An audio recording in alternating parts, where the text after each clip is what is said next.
विष्णु का पूजन तथा एकादशी का उत्तम व्रत किया है। उन्होंने तीनों लोकों और तीनों सनातन देवताओं का पूजन कर लिया।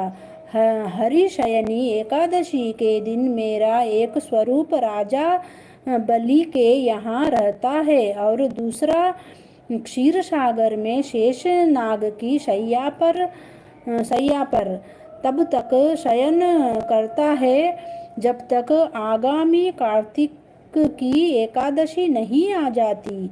अंत आषाढ़ शुक्ला एकादशी से लेकर कार्तिक शुक्ला एकादशी तक मनुष्य को भली भांति धर्म का आचरण करना चाहिए। जो मनुष्य इस व्रत का अनुष्ठान करता है वह परम गति को प्राप्त होता है। इस कारण यत्नपूर्वक इस एकादशी का व्रत करना चाहिए। एकादशी की रात में जागरण करके शंख चक्र और गदा धारण करने वाले भगवान विष्णु की भक्ति पूर्वक पूजा करनी चाहिए। ऐसा करने वाले पुरुष के पुण्य की गणना करने में चतुर्मुख ब्रह्मा जी भी असमर्थ है। राजन, जो इस प्रकार भोग और मोक्ष प्रदान करने वाले सर्व पापहारी एकादशी के उत्तम व्रत का पालन करता है वह जाति का चंडाल होने पर भी संसार में सदा मेरा प्रिय करने वाला है। जो मनुष्य दीपदान पलाश के पत्ते पर भोजन और व्रत करते हुए चौमासा व्यतीत करते हैं वे मेरे प्रिय है। चौमासे में भगवान विष्णु सोए रहते हैं, इसलिए मनुष्य को भूमि पर शयन करना चाहिए। सावन में साग, भादों में दही,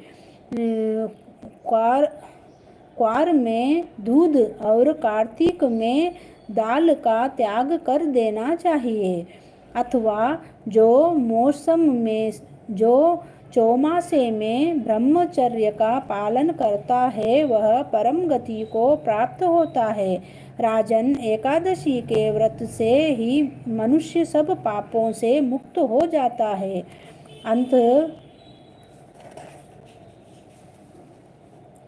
अंत सदा इसका व्रत करना चाहिए, कभी भूलना नहीं चाहिए। शयनी और बोधिनी के बीच में जो कृष्ण पक्ष की एकादशियां होती है गृहस्थ के लिए वे ही व्रत रखने योग्य है। अन्य मासों की कृष्ण पक्षीय एकादशी गृहस्थ के रखने योग्य नहीं होती। शुक्ल पक्ष की एकादशी सभी करनी चाहिए। बोलो श्री कृष्ण भगवान की जय। श्री कृष्ण बोलो, हरि गोपाल बोलो, राधा रमण हरि गोविंद बोलो।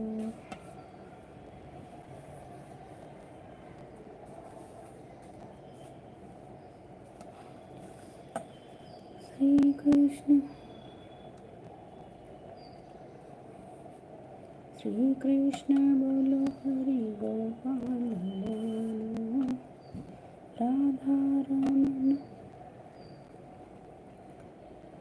जय भगवान, जय श्री राम, जय श्री। जो इस प्रकार भोग और मोक्ष प्रदान करने वाले सर्व पापहारी एकादशी के उत्तम व्रत का पालन करता है वह जाति का चांडाल होने पर भी संसार में सदा मेरा प्रिय करने वाला है। जो मनुष्य दीपदान पलाश के पत्ते पर भोजन और व्रत करते हुए चौमासा व्यतीत करते हैं वे मेरे प्रिय है।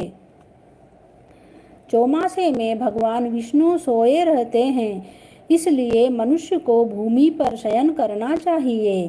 सावन में साग, भादों में दही, क्वार में दूध और कार्तिक में दाल का त्याग कर देना चाहिए। अथवा जो चौमासे में ब्रह्मचर्य का पालन करता है वह परम गति को प्राप्त होता है। राजन, एकादशी के व्रत से ही मनुष्य सब पापों से मुक्त हो जाता है।